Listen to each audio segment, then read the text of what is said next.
The Egyptian parliament has voted for a motion which calls Israel the first enemy of Egypt. The text, approved by the parliament's lower house, calls for the expulsion of Israel's ambassador to Cairo and recalling of Egypt's envoy to Tel Aviv.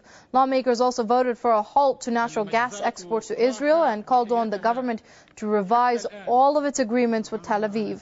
The parliament is dominated by lawmakers from Islamic parties. Egypt used to be Tel Aviv's closest Arab ally under ousted dictator Hosni Mubarak. However, anti-Israel sentiment has sharply increased after the revolution in 2011, which toppled Hosni Mubarak.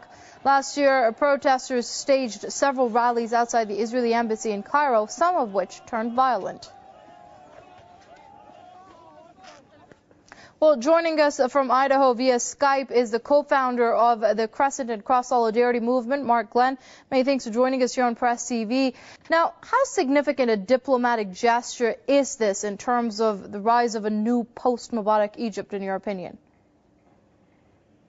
I'm sorry, can you ask that again? We had a slight technical problem with the audio. I couldn't. Right. Now, how significant a diplomatic gesture do you see this as being in terms of the rise of a new post-Mubarak Egypt?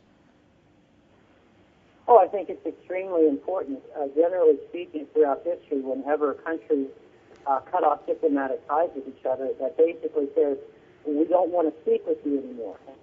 I think that this is extremely significant, particularly in light of the fact that Egypt is the first Arab country to sign a peace agreement with Israel and to recognize her as a political entity. So in that regard, it is extremely significant, and I can only hope that those in power in Egypt will follow up with this by forming powerful alliances with countries such as Russia, because the United States obviously is not going to help these people out if they're not going to honor the peace agreement with Israel, the 1979 Camp David Accords.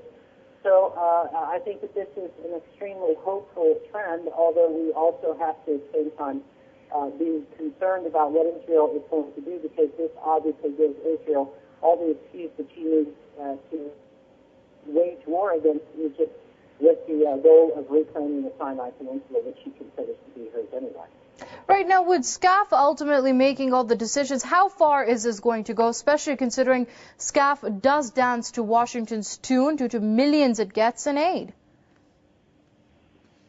Well, it will dance to Washington's tune so long as it doesn't have another big friend in the region that it can depend on. So, as I said, if Egypt is able to form any kind of a practical and profitable alliance, say, with Russia, then things would be markedly different.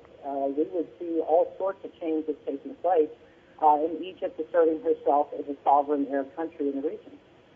All right, we're going to have to leave it there. That was the co-founder of Crescent and Cross Solidarity Movement, Mark Glenn, joining us via Skype from Idaho. Mr. Glenn, as always, we thank you for your insight here on Press TV.